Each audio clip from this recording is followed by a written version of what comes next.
अस्सलामुअलैकुम, मैं हूं Raman. Welcome to my channel. Eid आ रही है और उसमें बालों के हवाले से आज हम बात कर लेते हैं। तो दो जो इश्यूज बहुत ज़्यादा कॉमन है, एक तो ये है कि ग्रे हेयर आजकल, क्योंकि आपने देखा है कि छोटी छोटी उम्र में लोगों को हो रहा है, तो ग्रे हेयर का प्रॉब्लम बहुत कॉमन है। और उसके अलावा परमानेंट हेयर डाई। तो आज जिस टॉपिक पर मैं बात करूंगी वो इन्हीं दो टॉपिक्स पर हैं। और जिन टॉपिक्स को हम कवर करेंगे, एक तो हम देखेंगे कि अगर आप घर में ही परमानेंटली हेयर डाई करना चाहते हैं तो आप कैसे करेंगे। अगर आपके वाइट हेयर हैं, उम्र से पहले वाइट हो चुके हैं, ग्रे हो चुके हैं, या आप अगर आपकी एज इस तरह की है कि उसमें वाइट हेयर हो गए हैं, तो आप क्या करेंगे। उसके अलावा हम बात करेंगे अगर आपके ब्राउन हेयर है तो उनको आप किस तरह से डाई करेंगे। और वो लोग जिनके जेट ब्लैक हेयर होते हैं तो वो भी उनको किस तरह से डाई कर सकते हैं। और एंड पर मैं आपको कुछ टिप्स एंड ट्रिक्स बताऊंगी जो कि आपने अपने ध्यान में रखने हैं अगर आप बिगिनर हैं या आप फर्स्ट टाइम अपने बालों को कलर करने वाले हैं। तो चले वीडियो स्टार्ट करते हैं। तो मैं आपको बता देती हूँ वो एसेंशियल चीज़ें जो कि आप अपने पास पहले रेडी कर लीजिएगा, ताकि जब आप हेयर डाई करने लगो तो सारी चीज़ें आपके पास हों। जिसमें आप लोगे सबसे पहले तो कलर, हेयर कलर, जो कि आप अपनी पसंद का जो भी आप कलर करना चाहते हैं वो लेंगे। सेकंड चीज़ आप लेंगे जी डेवलपर। डेवलपर जो है वो मैं आगे आपको बताऊंगी कि किन बालों के हिसाब से कितने नंबर का होना चाहिए। और उसके अलावा आप लेंगे जी ग्लव्स। ग्लव्स का फंक्शन ये होगा कि जब आप हेयर कलर करेंगे तो आपके बालों पर तो कलर आए, आपके हाथों पर नहीं आना चाहिए। तो ग्लव्स आपके हाथों को कलर से बचाएंगे। फिर आप लेंगे जी एक बोल जिसमें आप कलर को मिक्स कर सकें। उसके अलावा आप लेंगे हेयर के लिए ब्रश, ताकि आप उससे अपने बालों पर हेयर कलर अप्लाई कर सकें।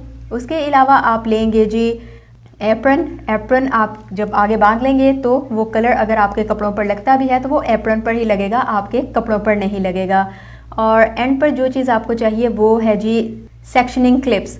अगर आपके पास सेक्शनिंग क्लिप्स नहीं है तो आप छोटे कैचर भी ले सकते हैं। सेक्शनिंग क्लिप्स या कैचर का फंक्शन यही होगा कि जब आप अपने बालों को, आपने देखा है कि जब भी हेयर डाई, अगर आपने बेशक नहीं भी किया लेकिन आपने वीडियोस आई एम श्योर बहुत देखी होंगी, तो जब भी आप हेयर डाई करते हैं तो छोटे छोटे सेक्शन लेते हैं बालों के और उन पर आप हेयर डाई करते हैं।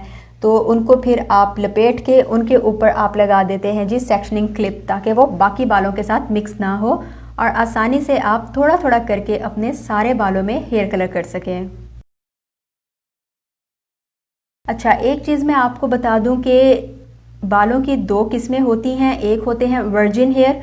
वर्जिन हेयर वो होते हैं जिन पर आज तक ना किसी किस्म का कोई कलर किया गया है, ना किसी किस्म की मेहंदी वगैरह लगाई गई है, हेयर ट्रीटमेंट किया गया है, ना ही रिबॉन्डिंग वगैरह, केराटिन कुछ भी नहीं किया गया। तो वो होते हैं जी आपके वर्जिन हेयर। और उसके अलावा दूसरी टाइप है जिसमें आपने अपने बालों को शायद एक या दो दफ़ा या कंटिन्यूसली आप कलर वगैरह करवाते रहते हैं बालों को। और उसके अलावा एक और बात बता दूं कि ये जो मैं आपको तरीका बताऊंगी ये आपके बालों को परमानेंट कलर देगा, ठीक है। और इसमें जो इंग्रेडिएंट्स यूज़ होंगे, इसमें जो चीज़ें यूज़ होंगी, जो ब्रांड्स यूज़ होंगी, वो मैं आपको वही बता रही हूँ जो कि पर्सनली मैं और मेरी बहनें घर में यूज़ करती हैं। और उसके अलावा आप देखेंगे, क्योंकि मेरे घर में 3-4 लोग हैं जो कि उन कलर्स को यूज़ करते हैं, तो बॉटल्स शायद आपको बड़ी नज़र आए, लेकिन अगर आप एक हैं या दो हैं घर में तो आप अपने हिसाब से बॉटल छोटी भी ले सकते हैं। हम लोगों ने टाइम की बचत के लिए पार्लर साइज़ की बॉटल्स ली हुई हैं, तो उसमें आपको परेशान होने की ज़रूरत नहीं। तो अब हम देख लेते हैं कि वो लोग जिनके ग्रे हेयर हैं या वाइट हेयर हैं, बेशक प्री मेच्योर हों, बेशक एज की वजह से हों, तो उनको अपने बालों को अगर घर में ही कलर करना है तो कौन सा कलर और कौन सा डेवलपर उनके लिए ठीक है। तो उसमें मैं आपको बता दूं कि क्योंकि हम लोग घर में यूज़ करते हैं जो ब्रांड वो है फ्रेमेसी की। तो फ्रेमेसी की जो एन सीरीज़ है उसमें N1, N2, N3, N4, N5, ठीक है, यहाँ तक ग्रे हेयर वालों के लिए ठीक है वो कलर। और ग्रे हेयर वालों के कलर करने के लिए ज़रूरी है कि पहले आपके बालों का जो नेचुरल कलर है आप वो देखें, जो कि वाइट हेयर होने से पहले जो आपके बालों का नेचुरल कलर था।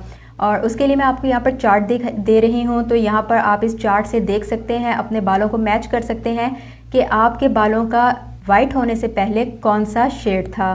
तो आप देख लें, क्या पता आपका बहुत ज़्यादा ब्लैक है, क्या पता आपका ब्राउनिश सा है, क्या पता आपका हल्का ब्लैक हल्का ब्राउन है, तो वो आप खुद डिसाइड करेंगे इस चार्ट को देखने के बाद। तो फ्रेमेसी की मैं बात करी थी, फ्रेमेसी की जो एन सीरीज़ है वो सारे उसमें 1 से लेके 5 तक के जो हेयर कलर हैं वो यूज़ होते हैं जी ग्रे हेयर वालों के लिए। तो कलर की हम लोगों ने बात कर ली, उसके बाद अब हम बात कर लेते हैं डेवलपर की।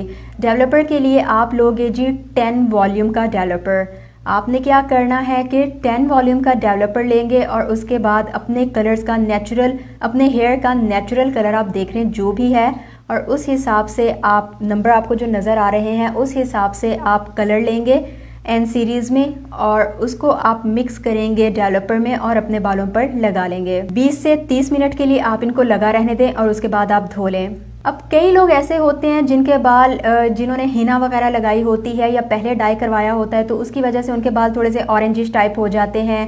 ये जिस तरह हिना का कलर होता है, मेहंदी का कलर होता है, उस तरह के हो जाते हैं। तो उनके लिए ये है कि आप लोगे जी 15 वॉल्यूम का डेवलपर और उसमें आप मिक्स करोगे 6N कलर। 6N वाला ये है कि वो ज़रा न्यूट्रल साइड पे आ जाता है, तो उससे ये फ़ायदा होता है कि आपके जो बाल होते हैं वो 15 लेवल में जब आप मिक्स करते हैं तो वो आपका जो नेचुरल हेयर कलर होता है वो आपको दे देते हैं।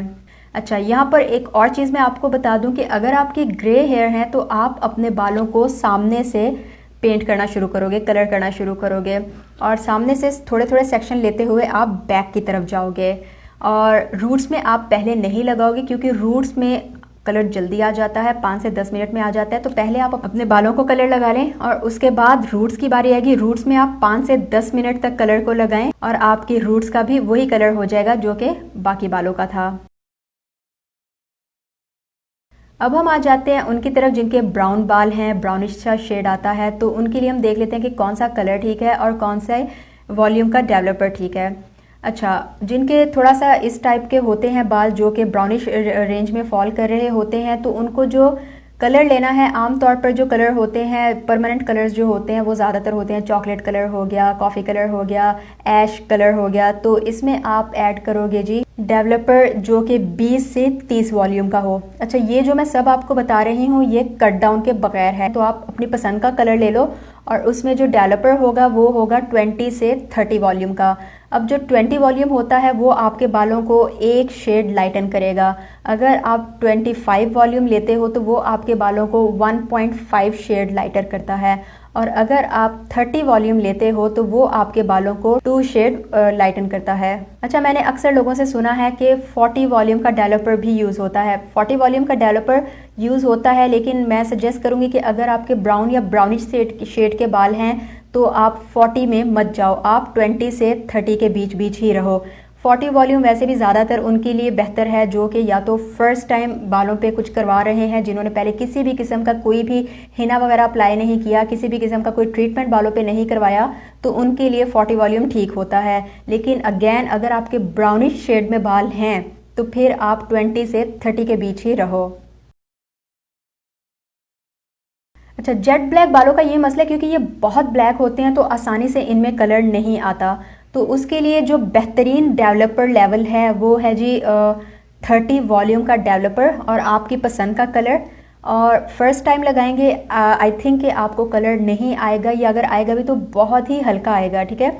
तो इसलिए हम 2 दफ़ा करते हैं। एक दफ़ा आप लगाएं, उसके बाद 1 वीक छोड़ के 1 वीक बाद फिर से अगेन आप 30 वॉल्यूम के डेवलपर में जो भी आपने कलर चूज़ किया है वो ऐड करके उसको अपने बालों पर लगाएं। और आपके अगर जेट ब्लैक बाल हैं, बहुत ज़्यादा ब्लैक जो बाल होते हैं, उनमें आप ये करेंगे और आपके बालों का कलर आपकी पसंद का हो जाएगा।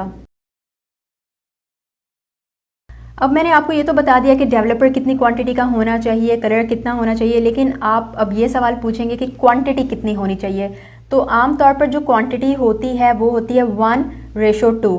1 में आ जाता है जो भी आपने कलर लेना है वो आप लोगे, ठीक है, और 2 रेशो में होगा आपका डेवलपर। जैसे 1 टेबल स्पून अगर आपने हेयर कलर लिया है तो 2 टेबल स्पून आप डेवलपर लोगे जो भी आपने चूज़ किया होगा। फिर आ जाता है कि कितनी क्वांटिटी होनी चाहिए एग्जैक्ट। तो देखें, अक्सर इस तरह होता है कि कुछ लोगों के बाल शॉर्ट होते हैं, वॉल्यूम बहुत ज़्यादा होता है, कुछ लोगों के बाल लंबे होते हैं लेकिन बहुत पतले होते हैं। तो आप अपने बालों की लेंथ को देखते हुए, उनकी वॉल्यूम को देखते हुए आप बना लीजिएगा कलर। इसमें यह है कि आपको बहुत ज़्यादा कलर नहीं लगाना, इस तरह से आपने कलर नहीं लगाना कि आपके बालों पर और कुछ नज़र ही ना आए, बस वो जो आपने कलर लगाया वही नज़र आए। बस आप उनको नॉर्मल जिस तरह से कलर लगाते हैं ब्रश के साथ, आप इस तरह से कलर लगाएं। और अगर कम पड़ता है आप अगेन बना सकते हैं, वो कोई इतना बड़ा मसला नहीं है।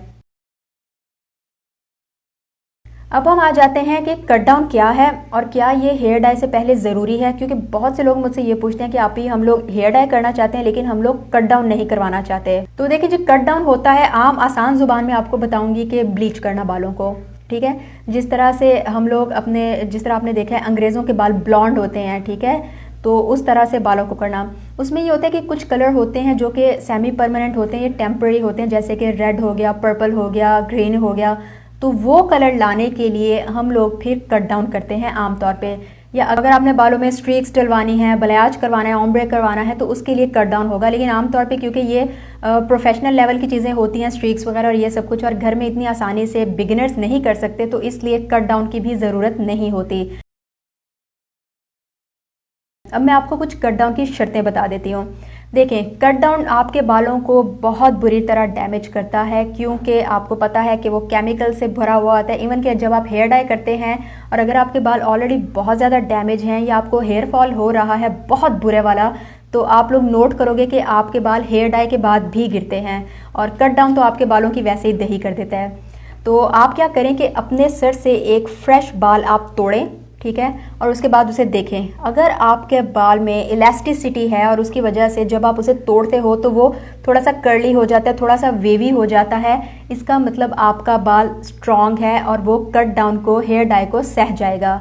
लेकिन अगर आपने बाल तोड़ा है और उसमें इलास्टिसिटी नहीं है, मरा हुआ बाल है आपका, डैमेज बाल है आपका, तो इसका मतलब है कि आप उस पर कट डाउन तो किसी सूरत में सोचे ही नहीं। लेकिन अगर आप चाहते हो कि आपके बाल बेशक डैमेज हैं लेकिन उनकी इतनी बुरी हालत है कि आप चाहते हो कि उन पे आप कलर करवाओ, या ग्रे हो गए उन पे आप कलर करवाओ, तो अगेन मैं आपको बताऊंगी कि आपने जो डेवलपर लेना है वो आपका होना चाहिए 25 से 30 वॉल्यूम का, उससे नीचे आप नहीं जाओगे।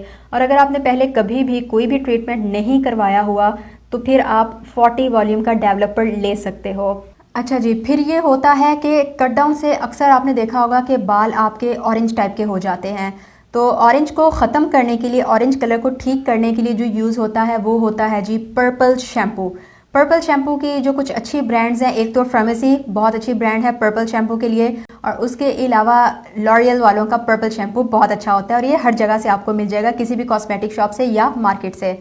और जो देसी, अगर आपको पर्पल शॉप की ब्रांड्स में, पर्पल शैम्पू की अगर आपको देसी ब्रांड्स में मिलता है, जैसे कि क्योन हो गया, उसके अलावा लैक्मी हो गया, तो मैं आपको ये सजेस्ट करूँगी कि आप उसको बाय ना करो। आप, अगर आपको फार्मेसी नहीं मिलता तो आप लॉरियल को ख़रीद लो। पहली चीज़ तो ये है कि हेयर डाई एक बहुत ही सीरियस चीज़ है, तो मैं तो यही कहूँगी कि आप प्रोफेशनल से करवाओ, ठीक है। लेकिन कभी कभार ऐसा होता है कि या तो हम अफोर्ड नहीं कर सकते, क्योंकि मुझे पता है कि प्रोफेशनल्स काफ़ी ज़्यादा एक्सपेंसिव पड़ जाते हैं, और उसके अलावा आजकल लॉकडाउन की वजह से लोग चाहते हैं कि ईद पर हमारे हेयर कलर ठीक हो जाए, लेकिन बाहर नहीं जा सकते। तो इसलिए फिर कुछ टिप्स जो आपने ध्यान में रखनी है वो है कि एक तो आपने ज़्यादा लेवल का डेवलपर नहीं लेना, 20 से 30 के बीच परफेक्ट है, और अगर आपके जेट ब्लैक हेयर हैं तब भी आप 30 ही लोगे, ठीक है। क्योंकि अगर आप इससे ज़्यादा लेवल का इस्तेमाल करते हो डेवलपर, तो हो सकता है कि आपके बाल डैमेज हो जाएं। और अगर आपके बाल बहुत ज़्यादा हेयर फॉल हो रहा है या बहुत ज़्यादा आपके बाल डैमेज हैं पहले से ही, तो उस पर आपने बार बार हेयर डाई नहीं करना, और कट डाउन तो आप बिल्कुल नहीं करवाओ, और हेयर डाई भी आपने बार बार नहीं करना। एंड पर जिस बहुत इंपॉर्टेंट चीज़ को आपने याद रखना है वो ये है कि अगर आपके ग्रे हेयर हैं तो आप उन्हें आगे से सेक्शन करके आगे से पीछे की तरफ उनको आप कलर करोगे, ठीक है। और अगर आपके ब्लैक हेयर हैं या आपके ब्राउन हेयर हैं तो आप पीछे से सेक्शन करके उनको हेयर करते करते उनको डाई करते करते आगे की तरफ आओगे, और रूट्स आपने छोड़ देनी है। 20 से 30 मिनट तक आप हेयर डाई और डेवलपर को लगा रहने दो। उसके बाद आप रूट्स पर 5 से 10 मिनट के लिए वही सेम कलर लगाओ, क्योंकि अगेन मैं आपको बता रही हूँ कि रूट्स बहुत जल्दी उन पर कलर आ जाता है, तो इसलिए रूट्स पर फिर आप 5 से 10 मिनट लगाओ, बालों को धो लो, पर्पल शैम्पू से धो, परफेक्ट हो जाएगा। उसके अलावा एक और चीज़, ये जो कलर हैं ये परमानेंट हैं। इसमें ये होगा कि अगर आपके बाल जो ग्रो करेंगे वही नए बाल होंगे, और ये कलर नहीं उतरेगा, ये आगे जाता जाएगा और बाद में अगर आप इसको कट कर देते हैं तो वो कलर्ड बाल ही उतरेंगे, ठीक है।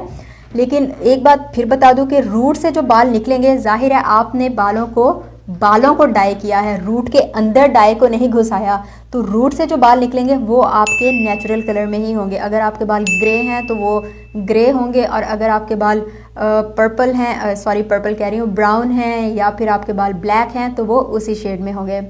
तो ये तो थी आज की वीडियो। उम्मीद है आपको वीडियो यूज़फुल लगी होगी। मेरे चैनल को सब्सक्राइब करना मत भूलिएगा, इंस्टाग्राम पे फॉलो करना मत भूलिएगा, और कोई भी क्वेश्चन है तो कमेंट सेक्शन में पूछ सकते हैं आप। आपसे फिर मुलाकात होगी। अल्लाह हाफिज़।